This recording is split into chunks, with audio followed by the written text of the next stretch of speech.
I'm a bad motherfucker.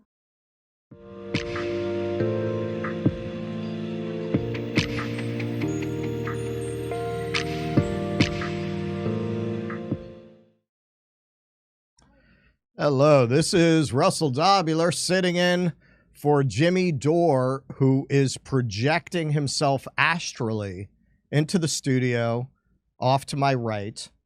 These are powers he has gained since giving up the sticky icky.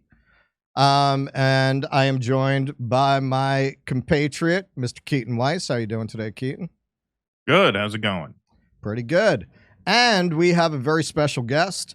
Ryan Long is a New York City-based comedian, filmmaker, and podcaster whose videos have amassed more than 1 billion views. No. More than 1 billion. No, he's got more views than I do. Get the Does fuck he have more outta views? here. Is that more than you? Yes. You don't have 1 billion? How many do you have? You gotta have 1 billion. I'm gonna, No, I'm gonna Jimmy, check. here's the thing. You can include TikTok views. This is Oh, you you're including TikTok. I mean, so at he's this like point, the it's probably McDonald's, more, you're the yeah. Wendy's. Oh, so if I included Rumble, I guess I'd be 1 billion. Okay, all right, so we're above There you 1 go. billion. There you go. Yeah. You're way above 1 billion. You include every view. I mean, if you walk by someone on the street, that's a view.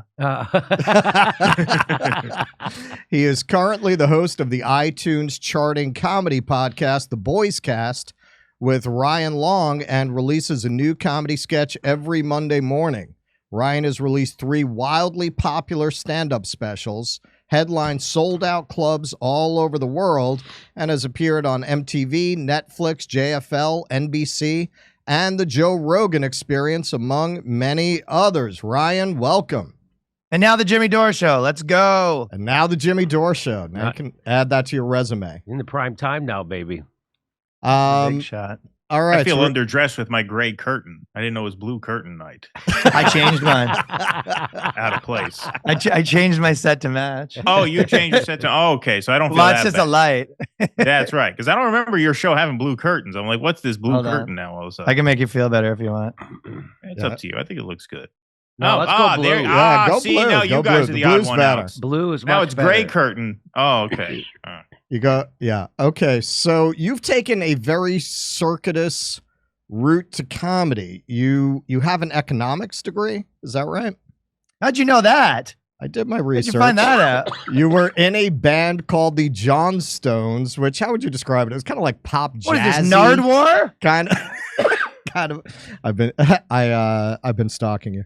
Hardtimes.net was your site. No, I was a part owner of that, but I did all their videos for like a couple of years. Matt Okay. Sancombe. And then you had a show on the CBC, which Yeah, I'm assuming was a little more tame than what you're doing now. We did some wild stuff. It was a sketch show, but that was digital. And then I had a couple of TV shows on Canadian networks, but all that stuff kind of doesn't matter. You know, having a TV show in Canada would be the equivalent of having like a podcast with 500 patrons in America. Why, nobody watches the CBC? It's not a big deal. No. Not a big deal. Nobody watches it. It's like one below dishwasher, I believe, in the entertainment industry. Like dishwasher to comedy clubs, one higher than star of TV show. Okay, but isn't it okay for Americans? There's almost absolutely no government support for the art, but in Yeah. Canada, I assume it's kind of like the BBC, where they kind of support artists. Like you can go in and pitch the government broadcasting network for a show and get a show. That's just inconceivable here. Yeah, you can definitely. I mean, the entire industry revolves around like rinsing government money. Like, you know, it's like legitimately running like a record label or like a production company is basically like being a lobbyist. So yeah, you can build a business model around like kind of being like an entertainment bureaucrat there, essentially. Okay, but for somebody starting out, isn't that a kind of boon? Isn't it almost like having public access cable that actually pays you in a way? I think public access cable kind of makes sense, but it kind of depends on your philosophy about that whole thing. I mean, the negatives are that it kind of crushes. Okay, so imagine, I mean, it's corrupt, right? So they're obviously fairly corrupt. So the industry, imagine you were starting stand up and the industry decided, hey, we're going to give these 100 people $100,000 a year every year. And now, so it kind of distorts what the, who's good and who's not. And instead of being like, okay, the more popular people, who are doing better get higher, it more becomes like, who can play that game the best, right? So the argument to be made is it kind of like crushes, it makes everyone do what the industry wants them to do to like a degree that's like insane that kind of, crushes a lot of what's good, I think. I mean, there's a reason why people have to like leave if they want to do anything good. Well, it seems like some of the downside to that would be it's kind of it could be the worst of both worlds, where you have a sensibility that sweeps Hollywood, and now you have to conform to this sensibility, and you're wedding that to state power in a way. Yeah, I mean, there's always, I remember in like music, you would get these like grants, and then they'd go through your lyrics. And there was actually a lot of people that would kind of make stands and be like, you know what, I'm not going to take the money. If you're big enough. But it is funny that you would essentially, I remember at the time, we got a lot of these grants and stuff like that. And then there was you basically have to do like phone calls with old ladies who like work at the government that go through your lyrics. Like, and they're like, it says here that you said, you fucked Jesus Christ, like, and then they have these, obviously now it switches to like, now you have a problem, you said something bad about women or whatever, trans people. Right. But at the time it was more that, and then they, so you're like in these rooms, and then they basically make you change all your lyrics. So we would change all these lyrics because like some lady had a problem with it that works at the government. So it's like kind of like an insane way to do business. But yeah, I mean, if you want to stay in Canada, there is a pathway to sort of have like a lifelong, not, medium successful job the way that you have a job at the DMV working in entertainment. Wait, Ryan. There he is. Let's go. Ryan. None of them. Oh yeah. None of them told you not to do ska. Let's get Ian Fidance in here to back me without up. control, you would go, hey, maybe not a ska band either. That was what they said. The ladies loved ska at the government. The bureaucrats. I walk in, they're all wearing two-tone suits and they had the hats on. All right, a special shirt on. All right, so this is a question I would love to ask of a Canadian who doesn't have the woke mind virus. All right, so a lot of us down here are looking at Canada and seeing the very Aldous Huxley Brave New World liberal version of dystopia. We're seeing euthanasia legalized, which is very dystopian sci-fi. Is it true Tim Horton supports it? The way that they debanked the truckers rally. So would you say that's exaggerated, the way they've gone after Jordan Peterson's medical license? But, I see people who do videos about New York as if, they're ravening zombies running down the street. I did see that. And I say, well, that's a very selective vision of New York and very distorted. So are we getting a distorted vision from? Yeah, like kind of half and half. You are right. You know what I mean? Where people, I was kind of joking the other day that like when you say, if you complain about New York, 5 guys will like sense it, wake up and be like, you voted for it. You know what I mean? They just like, they're sleeping and they just sense that someone was complaining about New York. But yeah, Canada's a little bit like that. But the thing about the thing that's going on now is, yeah, it is crazy, but also like almost unanimously, people don't like Trudeau. Like even people that were kind of like, oh, he likes weed and he's so good looking. Now they're like, what are you doing there, bud? Like everyone has turned on him. It's sort of like, you got to think of like a place like Canada. It's like 35 million or something like that. Like imagine this, think about in comedy, the smaller the scene is, the more that they're, kind of get controlled by extremists. Like Seattle and Portland are going to be more wild than New York. You know what I mean? So the smaller the place, the more that they're wild. And then also America, people are like big on rhetoric. So the politicians say the craziest stuff and then other countries listen to it, but they're actually doing it. Like Americans kind of just say all this stuff, but they don't actually do most of it. Right. And then Canada's like, yeah, that does sound like a good idea, but then they do it all. Right. So there's a bit of that going, but they're also, it might go the other way to some degree because there's no term limit. So he's been there for like 10 years and he has 2 more. So he's going to be extra crazy now. Like right now he's on pure the Oprah diet. Like everyone gets whatever they want. He's just every day. He's like, girls get free lunches. Like it's just, who do you want? Trans people, they all get a free purse. I don't know. But nobody gets free speech, right? No, they don't get, you don't get free speech, but you get free anything else. you get free dick enlargement. So Well, that's not a bad deal. I mean, when you think about it. Yeah, exactly. But after he's Depends on- done, you know, depends people on the might go the person. other And if way. you still He can't might- get a girlfriend, you can kill yourself free of charge. the liberals might lose for another 15 years because of him. Or Yeah, you can move down to the United States where now you'll have a huge dick and free speech. Now you got it made, right? Right. Now Well, they you get actually- the best of both worlds. Just depends that on was- the immigration policy, really. They had that recently. One of the big, because because it's the free healthcare, right? So then they're always having this debate of like what gets included, which is kind of the stuff you guys were talking about before. But so one person wanted to get like trans surgeries. They like kind of agreed you can get them. It's included, but you can't get reverse. I think you can get one. It's like a one. We have the same thing down here. Same thing. Yeah, but the person kind of wanted to get their dick cut off, but they wanted to keep their vagina. So that like has to go to like the courts to decide like if you're cutting off the hog, can you keep the vat? Or no, the other, yeah. If you're cutting What? off, they're cutting off the. So they usually make the dick into a vagina, but they want Right. to keep their vagina and get a dick. So like these people Wait, actually have to have what? these. votes. I didn't Well, even by know the way, that. they won. By the way, they won. So they won this that the What do they government call has that? A turducken? to. So Isn't that you- great though? So basically, you can get a hermaphrodite surgery. But it does kind of seem like the natural implication of that is you're like, hey, if I can keep the vag, if I can keep the dick and the vag, actually, I'm screwing it up. I can't even remember what it was, but they wanted both, whatever it was. So that's So they want- that's for people who want to go fuck themselves, right? So You they wanted a could vag. actually- and You can get laid whenever you want if you got both. Will they Right. pay for tits and a goat head to go with that?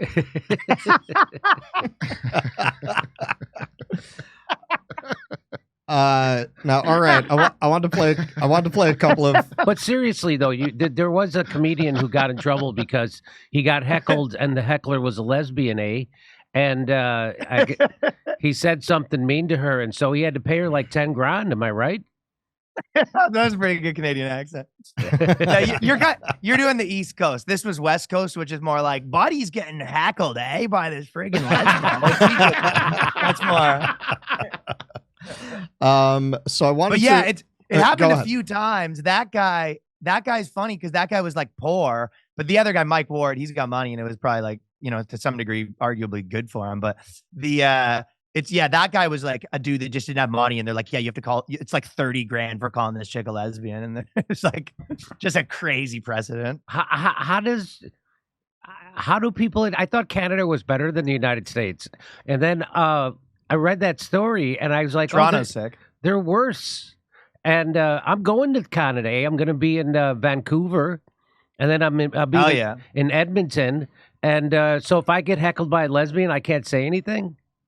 I mean, I think it was someone was saying this about like UK. He was kind of saying that one of the reasons why this is so corrupt is the truth is they probably would never do it to someone like you because they would know it would be, they would lose so much support. So they almost, it's kind of rules that they make that only really affect people that can't help themselves, if that makes sense. Yeah. Like if I go Right. back to Canada and they want to It's like a charge lot me of with one of my laws. jokes, like, please, I hope you do. Like I'm going to Australia and they have that stuff. It was like, I hope you charge me for one of my jokes. That'd be hilarious. But go ahead. Well, and they have that in the UK now. You have it in Scotland where you can get in trouble for misgendering. and yeah, but so they'll come for normal people. They're not going to come for Jimmy Dore.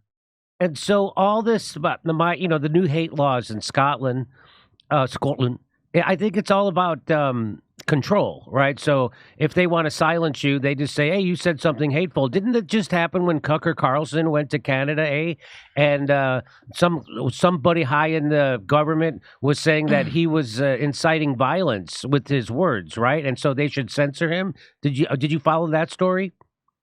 Yeah, definitely. It was quite the hoopla when they went there. I'm not when Tucker Carlson going there was quite a hoopla. It was like Milo Yiannopoulos going to college campuses in 2016. And so tell me what was that? Could you recap that for us? I mean, I'm not that tapped in. Like if I found out there was like a bomb that dropped in Toronto, I'd be like, okay. They just go, what happened? I go, nothing. Jets won. Nothing much in the news. Okay. I'm not that tapped in, but the funny part, I don't know if you guys have covered this. I feel like it's up your alley, but they don't have, you can't watch news on your phones because essentially Justin Trudeau basically, like he sort of started a fight with all the tech companies. He was like, if you don't kind of do what we want you to do, you're not allowed to show news on our apps. And then all the tech Right. companies were like, okay. So And it was supposed to help all the news companies like in this way. But basically all it made is if you run a news company, like it screwed over your entire way of like discovery.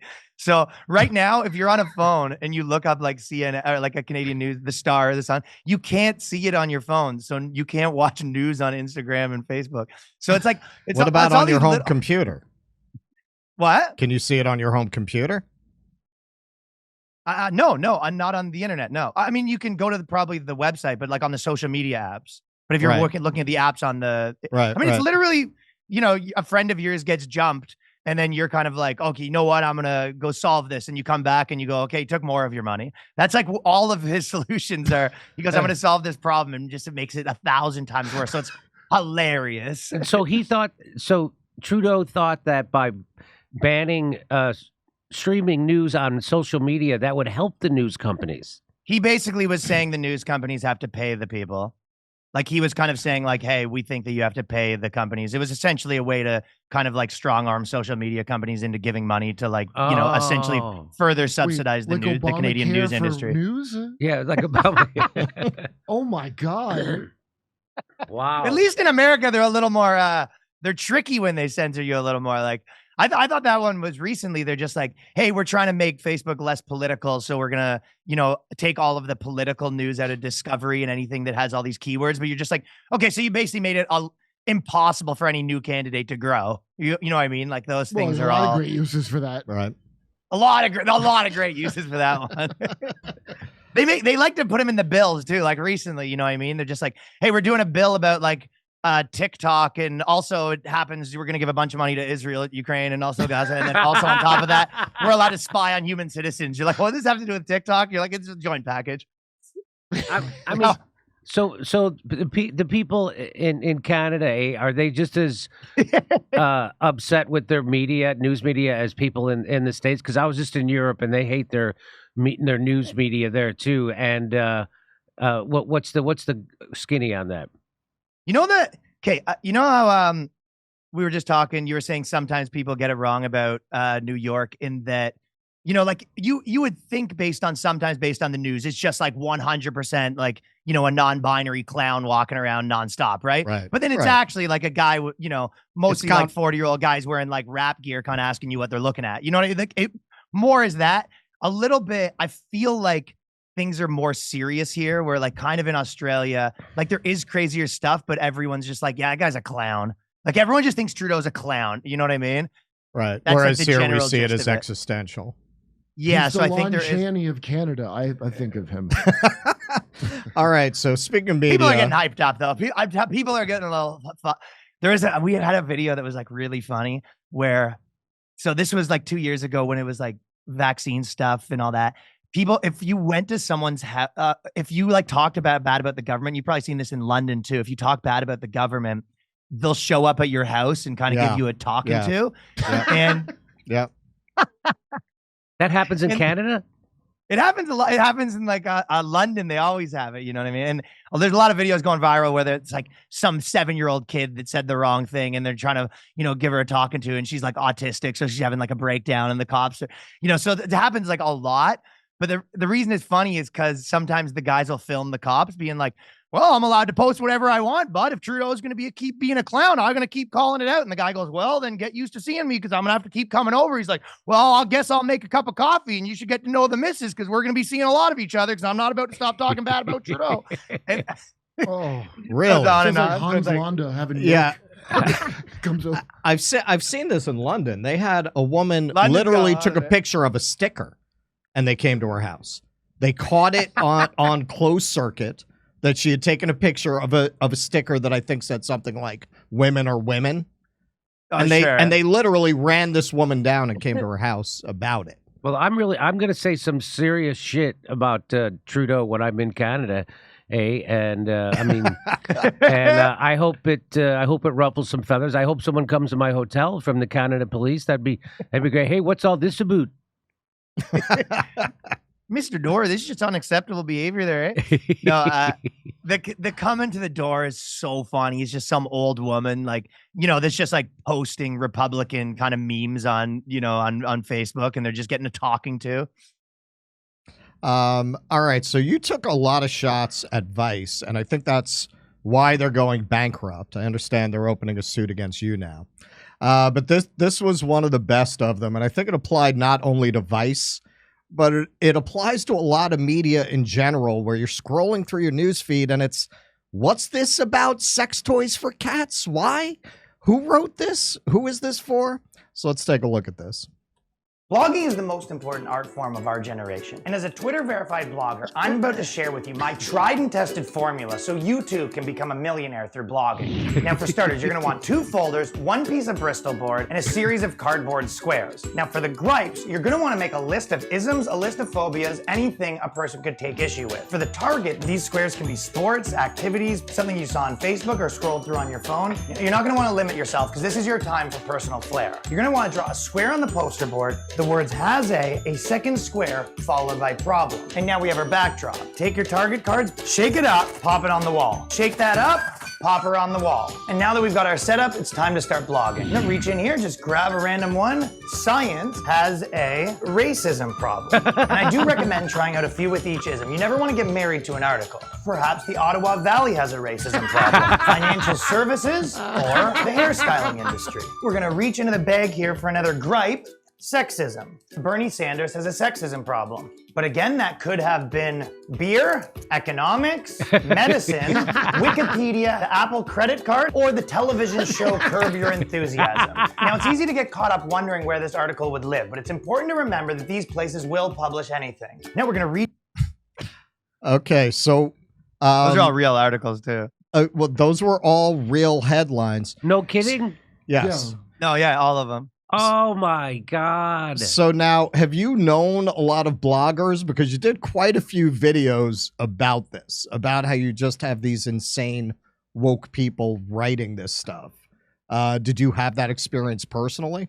Well, just before that, we did one last week that was really funny because you probably saw the story how there's like a big whistleblower at NPR and all that stuff. Yes. Yes. And to me, that's like the funniest story where it's just like this hot debate over whether NPR is liberal. You know what I mean? Right. Are they? I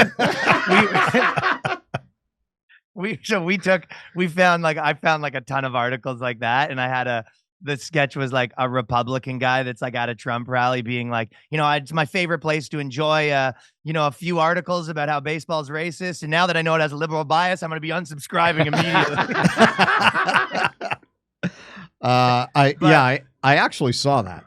I mean, I think I know some bloggers. I think we're just in the industry where, it was the bloggers were probably the starting point of really going hard at like comedy. So I think that's why I probably maybe fixated on it a little bit. And also I had a meeting at Vice once that like, I just always think about it because it makes me laugh. I had a joke about it, but basically they like moved to Toronto and they took these like huge government subsidies to kind of make all these TV shows. And it was kind of like a scam. Like they didn't really do it, but I was doing a TV show at the time. And I remember having a meeting with them and I told them some of the ideas. And the guy said, refugees are really hot right now. If you want to do something about refugees.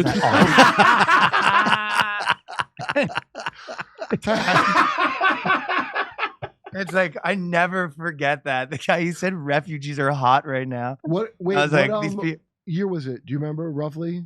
This is probably 2014 or 15. Probably 2015, yeah. Okay, yeah. Because at one point they had to get out. They had some kind of like Me Too-ish thing that was a brewing and I think they had overvalued it when Disney bought it for a shit ton of money? Oh, Yeah. It was Vice, and it was massively overvalued. No, wasn't it HBO? Did HBO bought it?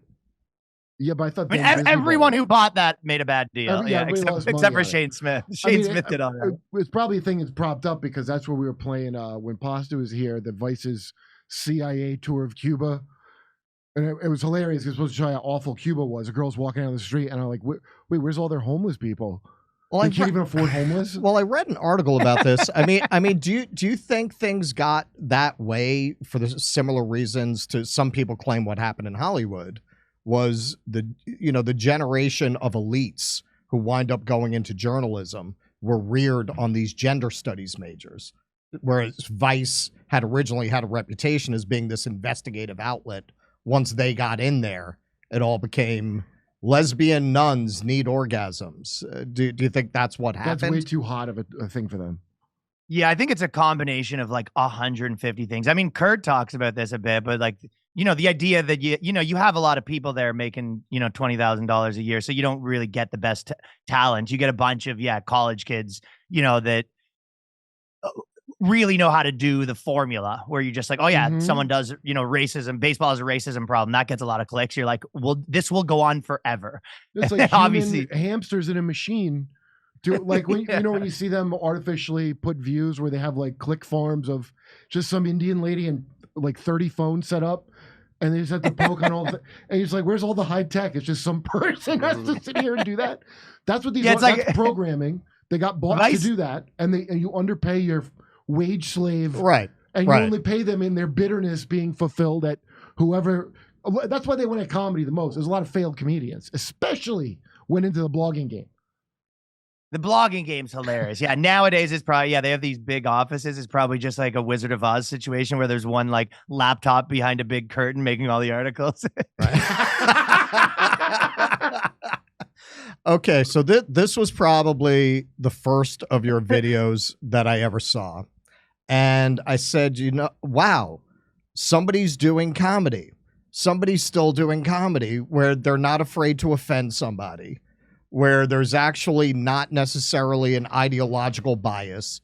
It's just a comment on what's going on at the moment. That's lazy. So we'll and this was when this dropped. That was the height of cancel culture. Like you almost had to have a death wish. You think to I drop called the this peak? at the time that you dropped it? So we'll look You'd at have some a knock of at it. the door if this was Canada, pal. When me and Brad first met, I didn't think we'd get along, but turns out we kind of agree on everything. Your racial identity is the most important thing. Everything should be looked at through the lens of race. Jinx, you owe me a Coke. We both have a lot of opinions about people of color, even though we barely know any. I say colored people, but as long as we're classifying them, we both think minorities are a united group who think the same and act the same. And vote the same. You don't want to lose your black card. Sorry, I don't know. I just think we should Roll back discrimination laws so we can hire based on race again. Jinx, now you owe me a Coke. Hey, tell me what you told me yesterday. White actors should only do voices for white cartoon characters. I've been saying that for years. Stick to your own. Us white people, we have so much privilege. I agree. It is a privilege to be white. Ask him about interracial dating. All I said is that black men who date white women have internalized racism, and white men that date ethnic women are fetishizing them. Guys against interracial dating now. Like, am I being pranked? Did Boomer put you up to this? Ugh, you know that taco place is white owned? White people should be making white foods like Kraft macaroni and cheese, no seasoning, not even salt. It's like he's a mind reader. I mean, I've been pushing for segregation forever, and my man does what? I created an improv comedy show exclusively for ethnic people. Guy segregates comedy on my birthday. White people need to stop wearing dreadlocks, and they need to stop appropriating black people's music. Shaved heads and country music, the way God intended. You know all white people are racist. I'm listening. Even if you have a black wife or a black friend group, you're still really racist. You know, he just kicked a guy out of the organization for having a black girlfriend, but if you can promise me he's still really racist, we'll consider letting him back in. Black people should only shop at black businesses. I guess the only thing we really disagree about is I think white people are the root of all evil. But what did I tell you, though? If we can narrow that down to a certain group of tiny-hatted white people, I think we can come to an understanding. Technically, I don't consider Jewish people white. Neither do I. Okay. Wow, I now, never saw that. That's I believe that was the first thing that I saw of yours, and honestly, especially at that time, it was so out of left field. It was, oh wow. So this is what SNL might be like if it hadn't been eaten by political correctness. This is the kind of sketch you might see on it. And at that time, did you have trouble with YouTube, or even do you have trouble with YouTube? Because people in our space, we have a lot of problems with that. I'm a trouble as you. It's funny watching that now, actually. Because I haven't seen that in forever. That's the problem a little bit with like internet sketches in general. I always feel like 6 months, like what seemed like the hottest point, like 6 years later, you're kind of like, everyone thinks that now. You know what I mean? Well, yes, and that's another point. At the time that you dropped this, that's why I say back then, yeah, like that was really, really, really out there. A part to of that, do something like I bet that. you Kurt has a little bit of this too. What? Where sometimes a lot of times people are like, that was like, oh, I can't believe you said that, and you're just like, I didn't even realize this was that crazy. I'm like almost like like you're like looping enough until yeah. Yeah, people are like, that was very brave of you, and you're like, well, I didn't even realize that was offensive. Well, I don't think that. I think that still completely relevant today. I mean, Oh I think, yeah, no, it doesn't read as dated at all. At It all. shouldn't. No, be. not at all. It just feels like I feel less watching it now like that's the end of your career than I did when I saw it 3 years ago. So now, Ryan, you have real Hollywood representation, which I do not anymore, right? I was with Brillstein for a while, and some other. I fired my managers actually. Oh, really? Yeah. Oh, and so now, do you just kind of represent yourself and just do? Well, I have an agent. I just don't even know what a manager. I, honest to God, don't really know what a manager does. Like No I've one tried. does. I've had 2 managers in Hollywood, and it's like literally after 6 months, I'm like, what do you do? What is this?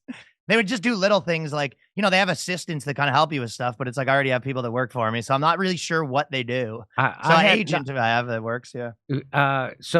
Well, I was lucky. I had a really good manager. He got me book deal that I didn't deserve.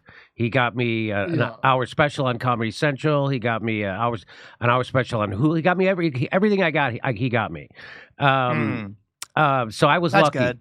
There's Alex Murray he's really fantastic guy. But you're with a real agency right now, right? So, yeah, I'm with CAA. I think once you leave the industry, kind of in general, that you kind of like just think of it differently. Like I remember them bringing me stuff, being like, "Hey, they really want you to like be like one of the writers on the new Stephen Colbert cartoon," and I was just like, "Are you out of your mind?" I was like, "Never, don't bring me this." Like they just like, I don't want to do any of that stuff. Like even I don't know, they're just like That's Joe Biden's agents. Joe Biden's agency. That's right. Joe Biden's rep by CAA.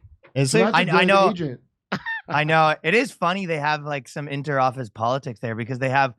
I know that like this isn't even anyone specific, but they were kind of trying to make the people put pronouns in their bios and all, and like in their emails and stuff like that. And some of them are like, some of the people there are like, dude, I rep Jordan Peterson. Like I also have to. I can't put who I voted for in my bio. Like I kind of have to be unpartisan to do my job properly. But yeah, it's like there's the same company that reps, Chelsea Handler reps, Jordan Peterson. It's kind of funny. No, Right. No, you did a great video about when the Gaza carpet bombing started after October 7th, and it was about you were trying to figure out. Yeah, we're going. Are you going to show that? Oh, We're gonna okay, show it. all right. Oh, the actors. Yeah. Well, that okay, all right. So you moved to New York, and being from the theater world in New York, I've owned 5 theaters in New York. I have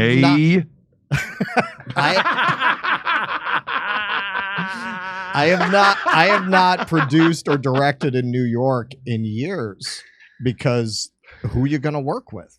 Now, I noticed for a little while you were building kind of an ensemble. You did some funny videos with some other people that I haven't seen in a while. I don't know why, but I still do stuff with lots of other people. To be honest, I've just been on tour like crazy, so a lot of times it's easier to do stuff. It's easier with like just me and Danny or like one other person. I mean, I think every once in a while you want to do like a big thing to be like, just so you know, this is like the kind of stuff I can do and just like waste a lot of money and organize a lot of people. But I mean, a lot of times you write a sketch and you're like, this will have 5 people. You're like, or it has 2 people. And it's like, that's 7 times easier. So I think that's sometimes just like a logistics issue. Have you had any issues with finding talent to work with in New York? Because like New York and LA are like the shit-lib homeworlds.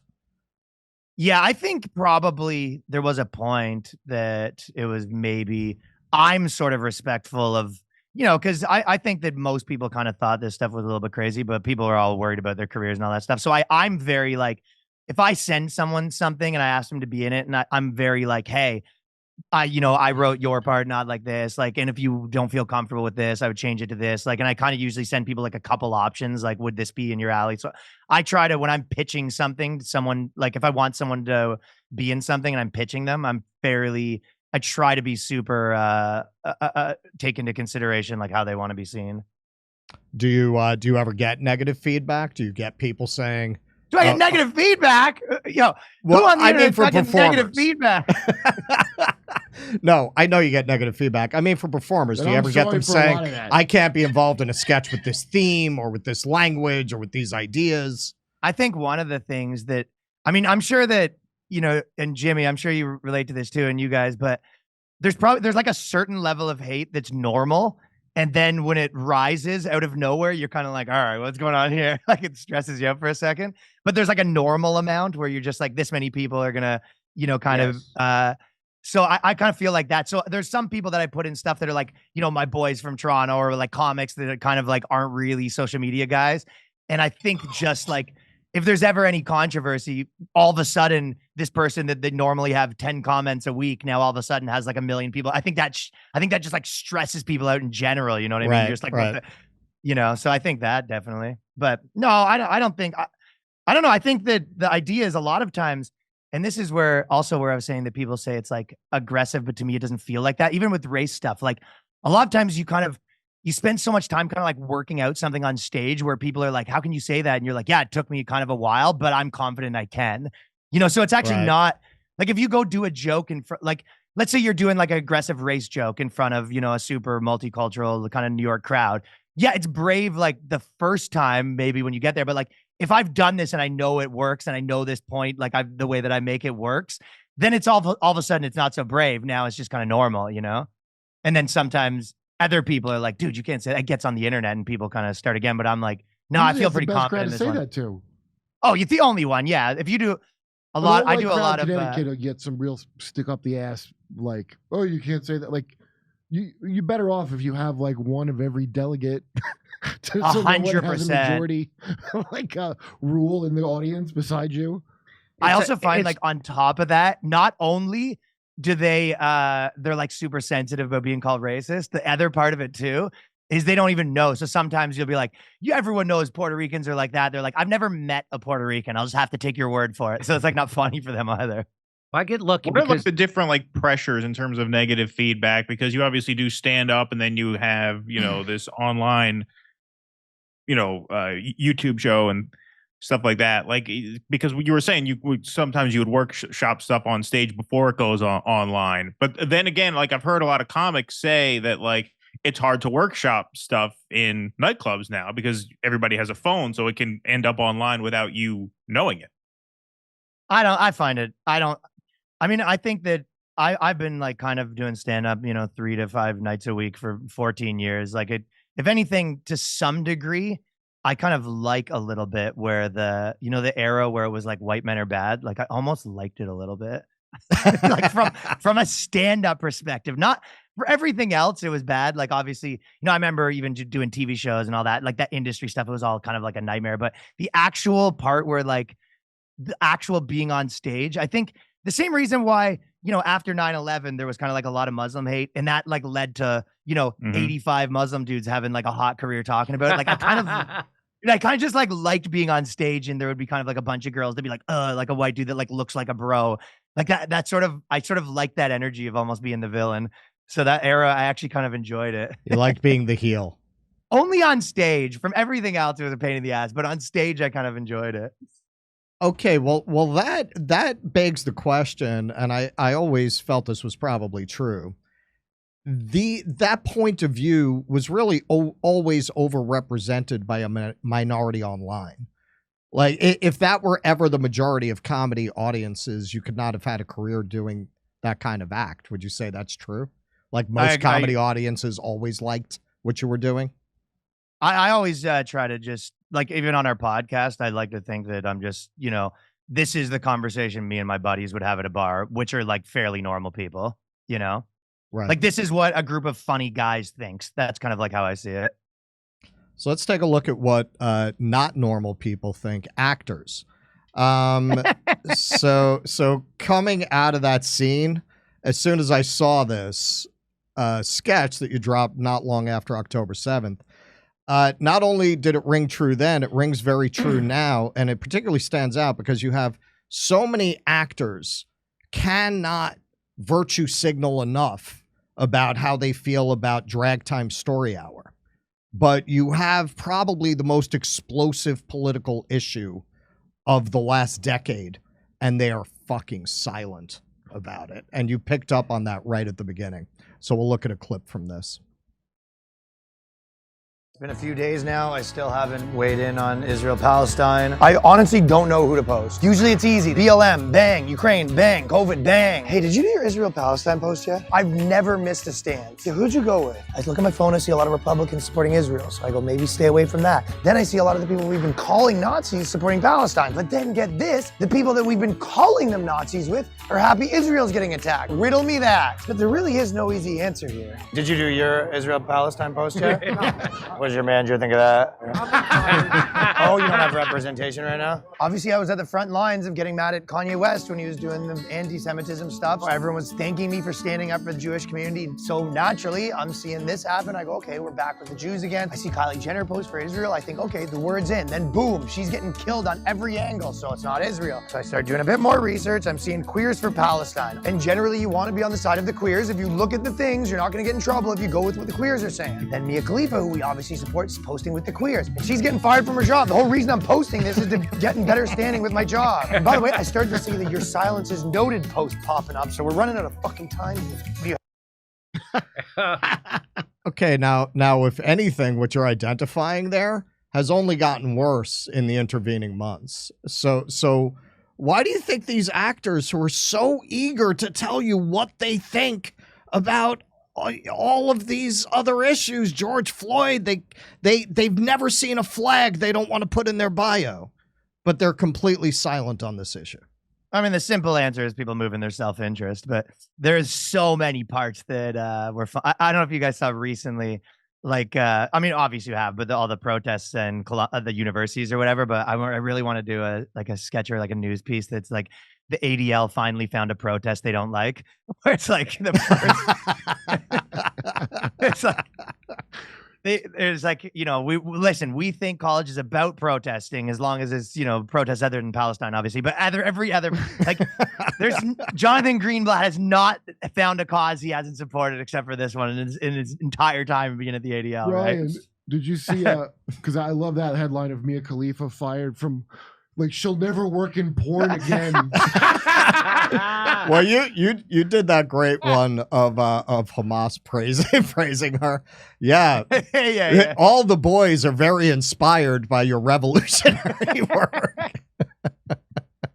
Yeah, this one like, I mean, Kurt said it sort of killed the whole like progressive thing. I mean, it did to some degree because it forced everyone to put skin in the game for the first time, right? Like, right. There was so many things where, you know, supporting it, there's zero skin in the game. There's zero cost to you, especially in, you know, certain social circles. So, but this is the first time where actually having to stand by your beliefs might have some repercussions and people don't like it.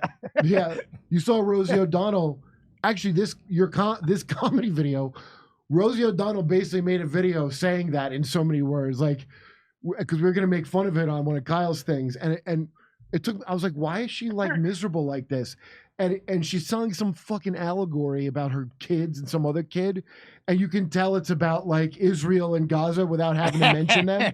And like, it's all, can't we get along? And it's basically this, like, she didn't know what to do, but she knows she has find to be people on both something. sides. Yeah. Well, I think actors have stayed away from this for the exact same reason that they were uniquely susceptible to projecting wokeness. They're so vulnerable and they're so powerless that whatever you tell them is the side to be on. It's called an MK Ultra whore. Right. And what you captured in that sketch is there's no right side to be on here. Whatever side you pick, it could cost you work somewhere else. But Ryan, which side did you end up picking? I think if I was to be honest about it, I think if you're in the industry, probably the right move was you almost stay silent about it and then you probably post like a little bit of what Rosie O'Donnell did. If you're outside the industry, if you're left wing, I think they go pretty hard for Palestine. I think there's probably right wing people that went hard for Palestine, that maybe there's some repercussions of that. Well, we saw what happened with Candace Owens. Yeah, exactly. Right. So, yeah. So where did you come down on this? Me personally? Yeah. This is actually, so you guys know more about this than me, but I would say that where I kind of was like, and this is not the biggest, like, you know, I don't know as much as you guys, I would say, but I would say I was kind of like looking at it, I'm like, it makes sense to me that America shouldn't fund it. That seems to be like in line with my principles. Like it probably makes sense that Israel needs to chill. Like that's out of control. As far as like what the solution will be, I've kind of thought about it a lot and I don't really know. It kind of feels, unfortunately, like it's just going to kind of keep going like this. Then eventually it'll dip down. People will stop talking about it. And then it'll kind of happen again in 3 years. Like that's what it starts to feel like to me.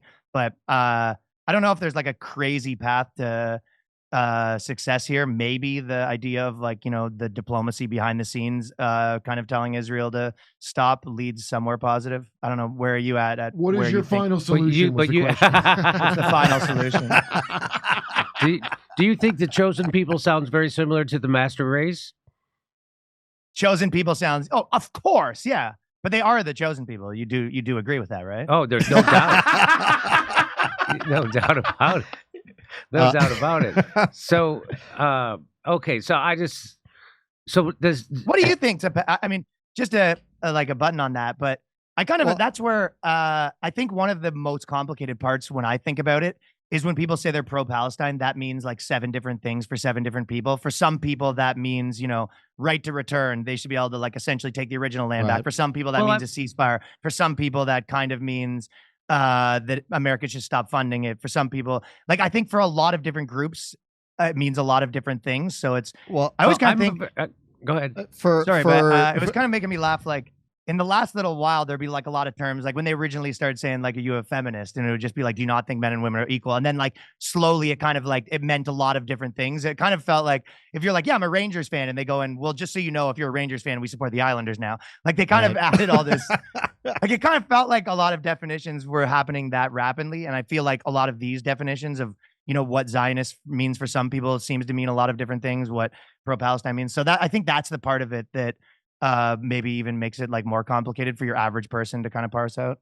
The thing is, I didn't really, although I've covered it for at least 10 years, I didn't really know much about Israel-Palestine conflict until October 10th. And now I'm really radical in it. I don't really think Israel has a right to exist. It's all, they are an apartheid state. Every human rights organization says they are. They do target civilians. They're doing things that the Nazis did.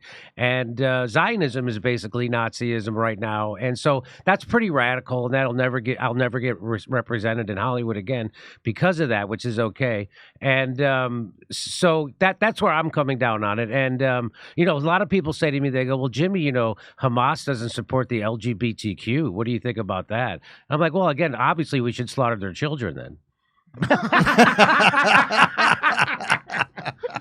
Well, I mean, Dave, I'm sure you guys have talked to Dave about it, but like he has a pretty good point where, even when people are like, we're using, they're really good at using hostages as citizens, but it's like, well, if someone had a bunch of had a hostage right now, would you be able to? He was like, oh, he has a bunch of hostages in a bank. Like that's not an excuse to go blow up the bank. So, I mean, no one would be fine with that. So, I mean, it's hard to argue with a lot of what you say. And I think as this moves further down the line, I think it's becoming like more apparent that how do you argue with a lot of that stuff?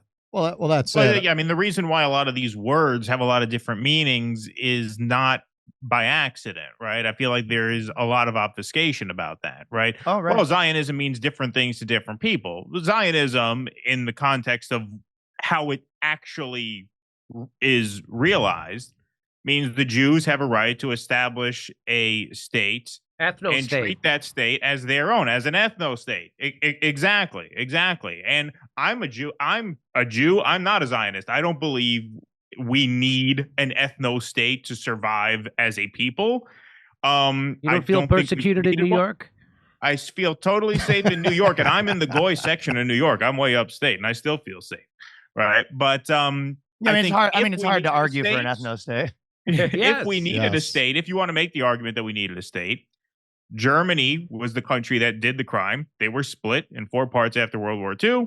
Boom. There's where you put your Jewish ethno-state, right? Go. Like the idea that a bunch of brown Arabs who had nothing to do with Nazi Germany had to get up and leave so that we can have our ethno-state because we were wronged by the Nazis. Yeah, I mean, that's just a horrifically racist idea, and I think it is an illegitimate state to that extent. Now, when it comes to modern day, like, can you go back and erase what happened? No, but that's why I think now when you talk about what is a pro-Palestine point of view, I think a reasonable thing to do would be to establish one state, equal rights from the river to the sea, which is what that means. I know that also is supposed to mean a lot of different things. It really doesn't. It means everyone from the Mediterranean Sea to the Jordan River is treated equally. And you can call that Israel, you could call it Palestine, whatever you call it now is really not important. But like, it's interesting because the fact that these words are meant to mean different things, it's what this is all an effort to make a very simple historical situation as complicated as possible, so that as many people as possible just throw their hands up and say, well, it's complicated, we'll deal with it next time. Yeah, that makes sense. I mean, I guess there's the part of it where it's like, yeah, war isn't always about, these kind of international games aren't always about morality. They're more about power and leverage and all that sort of stuff. So I always try to think of it as like, I always feel like whenever I'm like in my bed thinking about this stuff, I try to be like, okay, what if I was like CEO of both of these companies? Like, what deal could I come to? Like, I always try to figure out like how I would solve it. How? And then, well, and that's I'll tell you how I do it. You're like, so you go, what could you sell to the Israel people? Like, how would you sell them on that idea where you're like, okay, we're going to do this. And then everyone's like, no. And then they're like, okay, we'll just get rid of you. And we have a new government who does what we want to do. So it's like, I don't know. In the I would absence hand Bibi of to the Taliban first. Step one. Hand First deal. Bibi Netanyahu to the Taliban. Let him face Taliban justice. After that sacrifice, then you could talk turkey.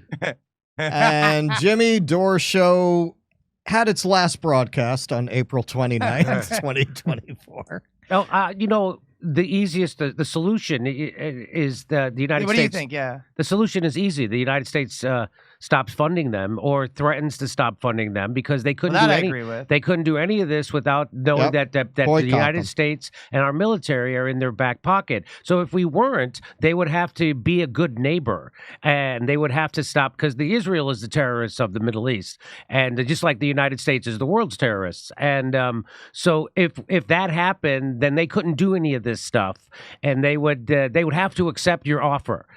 Put it that way. Now they don't have to accept any offer, and they can do exactly what they want. And so if they didn't have the backing of the United States, which they shouldn't, and they talk about for 4, 6, 8 years now they've been talking about how Russia interfered in our election.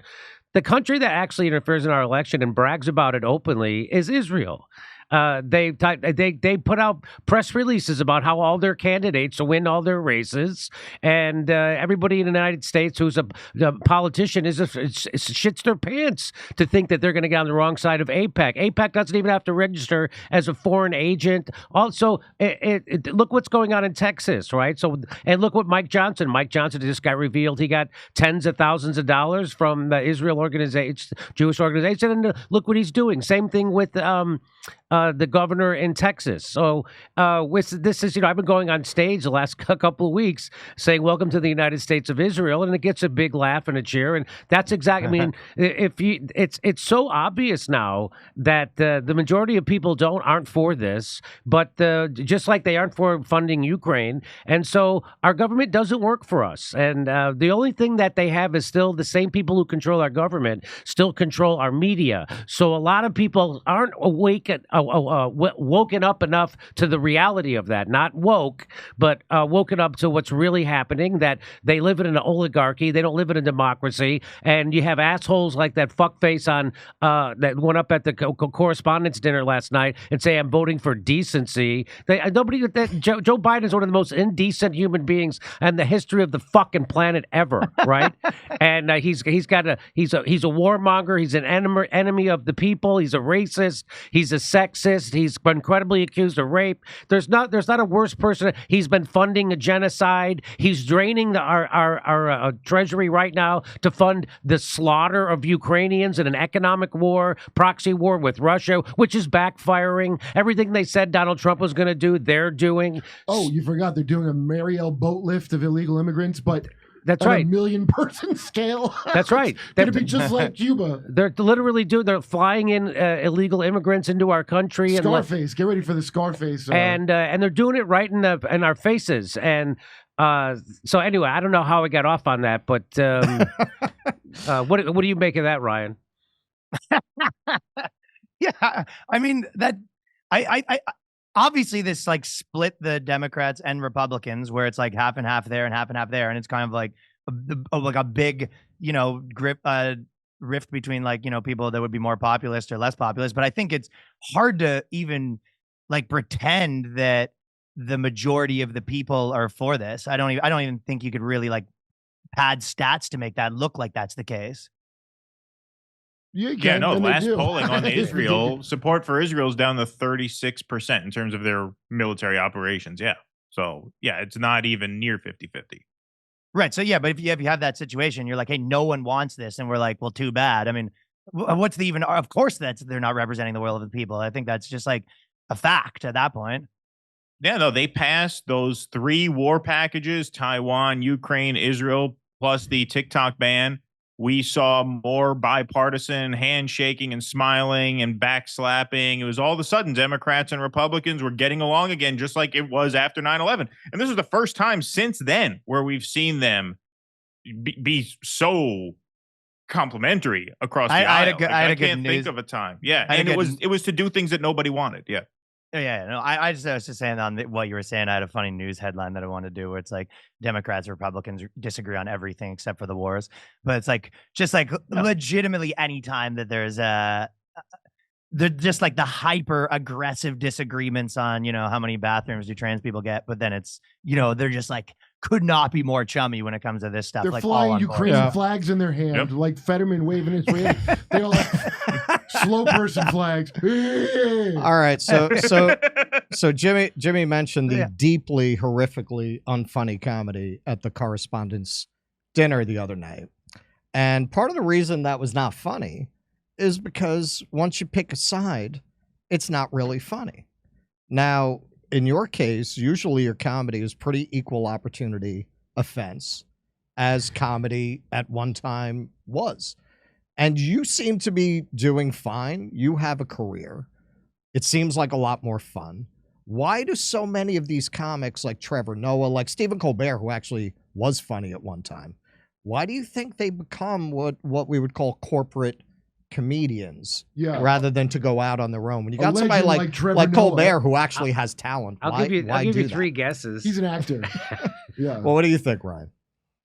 Yeah, I mean, I think they're 2 separate things. The actual like gig of doing the Correspondents' dinner, I'm a little bit sympathetic to because I feel like that's a hard gig. It's like I feel like awards. I feel like every year, like whoever does it it gets like blasted. Like I feel like just like as a comedian, I feel like that's like somewhat of a hard gig. Like a bunch of stuffy politicians and everyone's gonna be mad no matter what. You get punched by Will Smith probably. Yeah.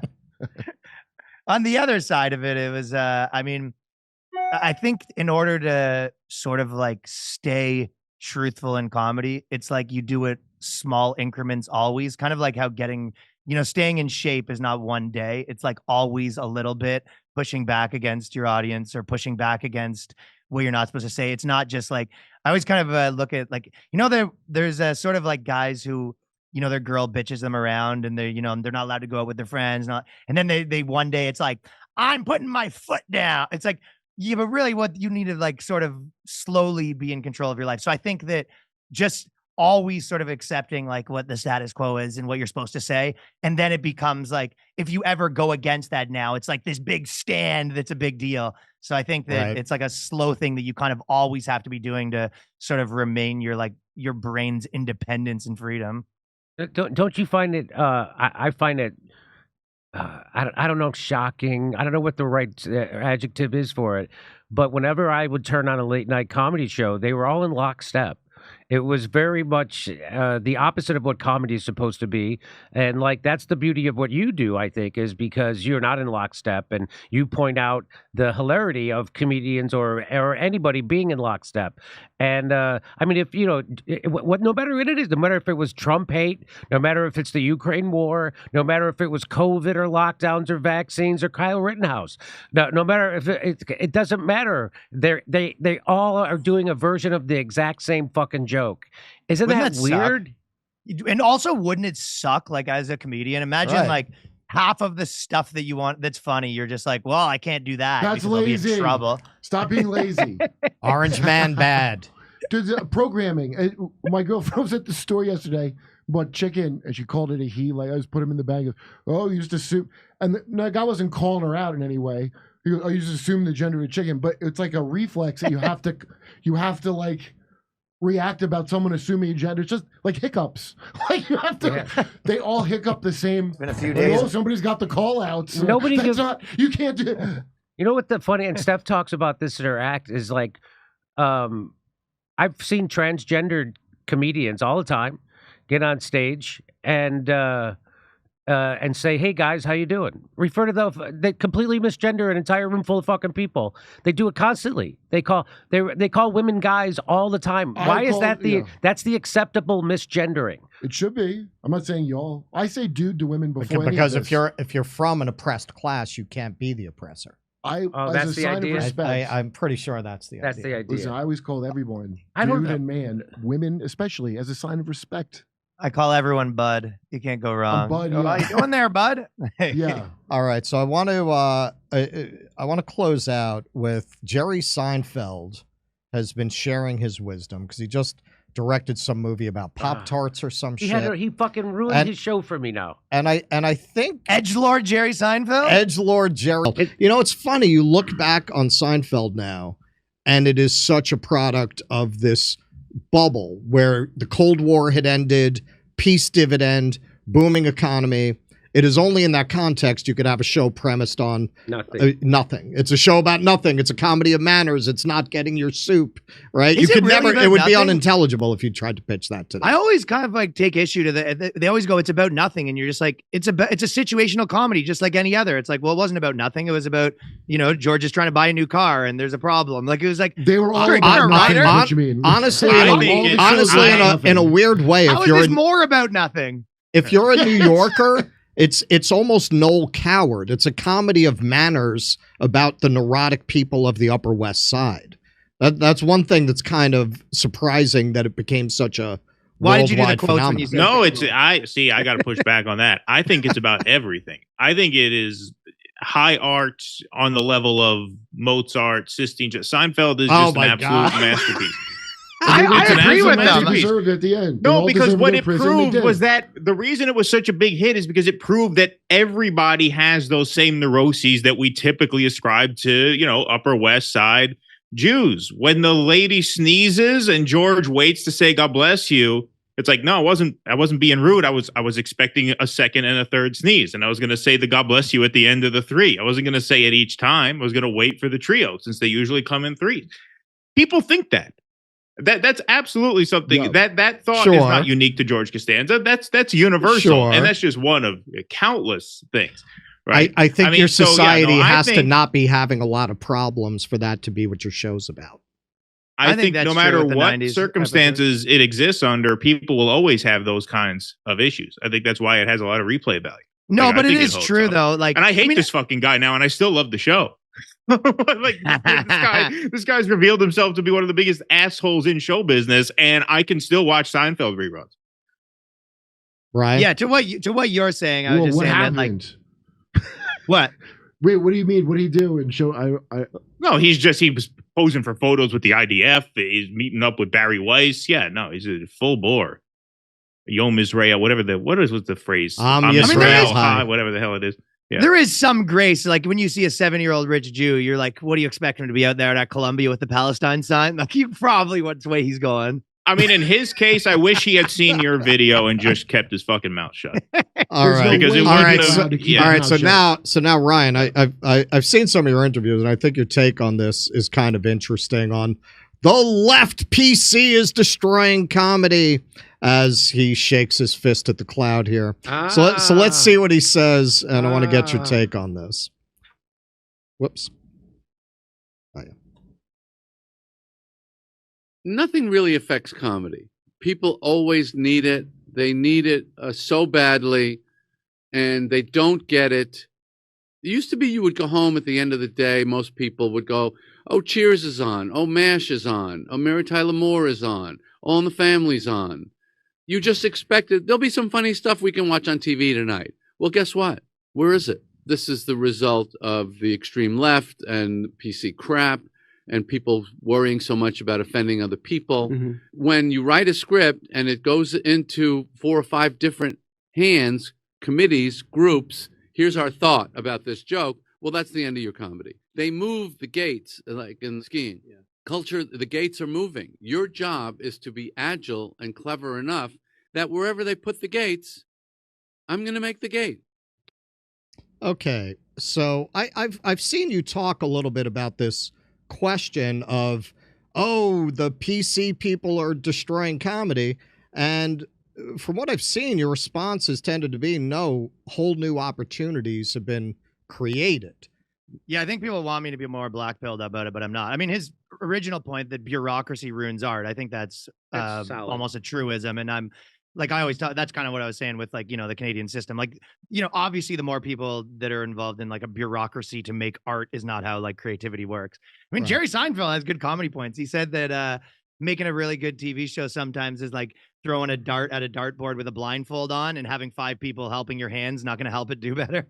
Right. And right. I thought that was a good point. But in terms of I think it's a fair point to say that the industry, you know, was negatively affected, and probably, you know, some of the PC stuff is why that there's, you know, less good comedy movies and less good TV shows. Of course, But yeah, things just got decentralized. But I think that's good. Like, I don't mind the idea that, you know, someone like Jimmy Dore, you have a huge show here that, you know, Kurt and Kyle, like even the sketches you were making, and I kind of run my own little business. I mean, I have an office here in Manhattan. I have a bunch of people that work for me. Like, I think this is actually like good for comedy. And, you know, obviously ticket sales are probably, you know, a lot of people like going comedy. Kurt, you made that point where people go, you can't say anything anymore. And you're like, no, comedians are kind of the only ones who can say stuff anymore. It's the normal guy that can't. You're not allowed to say normal things you think or just have an opinion. I'm not very comfortable with Jimmy's anti-Zionism, I have to be honest, and that could affect me. And that, like, that's an important topic. And you're trained to be afraid to talk about.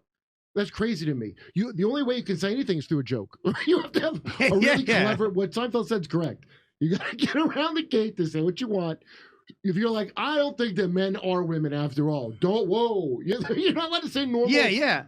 Reality. Well, and probably the part that sometimes is also weird is like comedians, I think, naturally will be like, oh, it's just a joke, because that can be like somewhat of a get out of jail free card. But like, well, sometimes it was just a joke, and sometimes you do think that, though. Like, you know what I mean? If you're just like, you know, women are like, you know, annoying because of this and this, and you're like, it's just a joke. It's like, well, do you think that? And you're like, no. It's like, well, it's kind of sounded like an opinion. Like sometimes it's an opinion with a joke on it, and sometimes it is actually just a joke. So it kind of is both at the same time. And I think that sometimes it's like maybe cowardly for comedians to say it's just a joke when you actually did think that. Kurt, you don't really you're not really upset about my Zionism stance, are you? No, but the whole point is, if you were to bring up on any, I've been at so many shows the last like few weeks where people are like, just never mind whether you're pro or anti-Zionism, don't even bring it up, dude. Like, people get, or just think of every podcast where afterwards, or if you had one guests on, hey, can you take that out? And of course I'll take it out. Why? And I'm like, why? This is normal to everyone? That's how we got to talk? Well, We gotta just go, oh yeah, no, all the good stuff, no one can hear. Well, there's the thing though. I think a lot of us, in some respects, were spoiled on these platforms. At one time, you would have had to go through the network. There were no platforms like this. Well, Rod Serling created the Twilight Zone because he knew the censors wouldn't get the metaphors if he did science fiction. Like, that's how locked down it was. We have so much more freedom than that, but we freak out every time they shut off the comments, which I'm not saying they should do. But Well, you have a new thing that you're fighting against, which is the social media platforms, which does suck. But I prefer to be out of the system than in the system. I like this better. Well, it depends if the system wants to make it so you cannot survive and how much they want that to happen to you. So it's like China. Whatever you think about China, that's what they do here. But are we really substantively worse off? Like, yeah, they could shut us off, but that was always the case, right? Sure. Jackie Mason couldn't get a gig for decades because he made an off-color joke on The Tonight Show. Like, it was always like that. No, stand-up you could always do. You stand-up. Yeah, we might be better off. It's really not, and you can't really get kicked out of stand-up. That's what. Yeah, because it's. That's the thing, Kurt. They're like, oh, we're gonna take your jobs away, and we're like, what jobs? I don't have a job. Well, PayPal, your fucking bank. Yeah, they can debank you, Maybe right? You can't stay in a hotel. Look what they're doing. Look what they're doing to Jackson Hinkle. right? Yeah, so right. Jackson Hinkle's they've taken away his Venmo, they've taken away his PayPal, they've Well, I taken agree. away. That's what I'm saying. Now you have new Right. things that you're fighting. I was talking in the context of the industry. That's the only thing they can take away. Now we all have different fights that we have to do, which it sucks. Now you're fighting against, big tech where you used to be fighting against, So I've been Johnny Bernstein. I've been canceled by venues and theaters that I've sold out for years, and now they won't have me back anymore Yeah, right. because they have a misinformed opinion of what my comedy is about and what I'm What about. was the one? What was the specific? Was there like a specific issue that they said, or was it just like a general? It's just a general. They'll say things like, "Hey, we're not doing politics anymore." They'll say shit like that. Right. I had one place, Thalia Hall in Chicago, my hometown. I sold that What? place out for years. They said, What do they Google? They go, "You're not funny." That's what they said. All of a sudden, they just go, "You're not funny." And I think what happened was the last time I was there, we were going hard against the squad and the AOC, and we were telling the truth about COVID. And that got me the Alberta Rose Theater in Portland canceled. I had 2 sold out shows already. They canceled them because I asked a question about their mask policy. And so it's I think it really happened with COVID, and they saw you as if you questioned COVID, you were a Nazi, you were a white supremacist, you were a Trumper, you were anti-American, you were racist, you were every bad thing in the world. If you asked a question about COVID and every question we raised about COVID, we happen to be 100% correct. And so no one will ever apologize for being wrong about COVID ever. But believe me, if I would have ended up being if I would have ended up being wrong about COVID, they would have never stopped demanding I apologize for it. But Ryan, you said you have an office in Manhattan, you have a bunch of people that work for you. What do they do? Are you doing multi-level marketing? What exactly do people do for you? Mostly a lot of snacks, mostly snack preparation. Are those the people on the subway selling the peanut M&Ms? Yeah, exactly. No, they go out Churros. and they go out and sell tickets. They go sell hard copy discs on Times Square of my sketches, and they sort of put it in the person's hand, and then they tell them it was $20. Like that was the Israel Palestine sketch. Is it mostly production people? What do you? Yeah, of course. Yeah. Oh, Editing, okay. yeah. All right, Editors, most of the people. There's a little bit of research stuff, but most of the time it's editing and management of the social media platforms. But honestly, mostly it's editing stand-up clips and. But I'm pretty involved in editing the big stuff. But And yeah, now- just people like that. and We have a producer for the show. And what would you say? I know I have more people. I can't believe that I employ. Yeah, you got more than me, I'm sure. I can't. But it always blows my mind. But I just want to be a guy talking into a microphone. But anyway, when you tour, what's the mix of clubs to theaters? It's probably like 60-40. I'm kind of like at the point where I guess I probably can do a theater like a lot of places, not like an enormous one, but kind of like a 800 to 1100. Like, and I do a lot of that, but I think that probably financially I'm at the place where it probably makes more sense for clubs, but also I think I kind of like being there for a weekend too. But what I do, my kind of take on it right now is I'll play a theater if it's somewhere that like I want to kind of look cool. Like I'll do it. Like I did a big theater in Toronto. I did a theater tour in America. Like we did a big place, like a big theater in London. I did the Wilbur. I did a theater in New York. But then anywhere else, I'll kind of, probably do clubs. That makes sense. Okay. Yeah, that makes sense. Sure. All right, Ryan, it was great meeting you. As you can tell, I've been following Oh yeah, your work you know for a what? I while. should say then. Speaking of comedy, this weekend I'm in Houston and Austin. I was so going to come ask where people can find you. And then I'm going to Australia actually. Oh, where are you playing in Australia? I want to go to Australia. It seems like it's gonna be pretty cool. It's like selling pretty good. I'm doing I don't know, the main places, Melbourne, Sydney, and then probably the 4 or 5 other biggest cities. Perth, Adelaide, and whatever. Yeah, Yeah. Brisbane. Yeah. Yeah, Okay. Australia would be cool. And then Houston, Austin. I'm actually taking 2 months off. I'm just gonna stay in New York and like make videos because I've been on the road for like 8 months. Oh, that's a good idea. I know, dude. I'm like feel like I put 4 years off my life. We just did it. Europe. I took 8 jets in 10 days. It was that was heavy duty. That's crazy. You know what I mean? It's just like that stuff, especially when you're still trying to like run your show and do all this stuff and you're arguing with people on Twitter, probably. Yeah. That shit breaks your brain down, Yeah. All right, All right, Ryan, well, where can anyway. people find you? YouTube.com/TheBoysCast is the podcast every Friday, and we do a sketch every week on the podcast too, and then I do videos at YouTube.com/RyanLongComedy. So, All yeah, right. thanks for having me on, guys. This is awesome. Thank you for coming on. man. Everybody, check him out. Ryan Billion Long. view Stuff is Ryan very Long, ladies and funny. gentlemen. You got Trillion view Jimmy Dore. Thank you very much, Ryan. Hi, buddy. Thanks, guys. You're the best. Appreciate it. Do a break. On a scale of 1, I believe having a substantial percentage of my financial future secured with gold and silver.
Isn't it swell? The memes make themselves. They found a rabbi hole, tunnels and all. There's Jews in the walls. Isn't it bliss? The rabbinical grace soiling the mattresses. Well, let me tell you.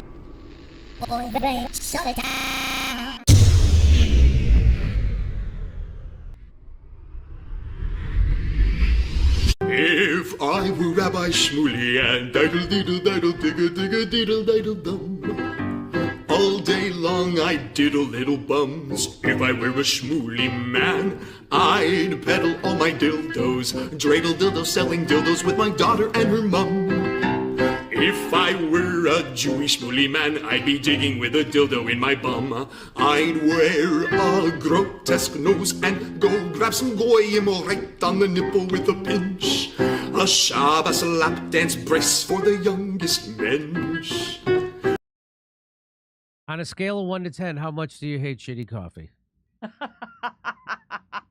I, for one, really hate shitty coffee, which is why I'm excited to introduce to you a company that's revolting against shitty coffee, and it's called the 1775 Coffee Company. Now, I haven't had it yet because I only drink decaf. Steph has had it. Steph, how do you like it? I really like it. I've been, you know what? I have a French press, and so I've been using my French press and totally enjoying it. It's delicious. It's smooth. It's smooth. So 1775, the world in 1775, the world awakened to a new era. And now it's 1775 Coffee Company is bringing you a coffee that embodies that revolutionary spirit.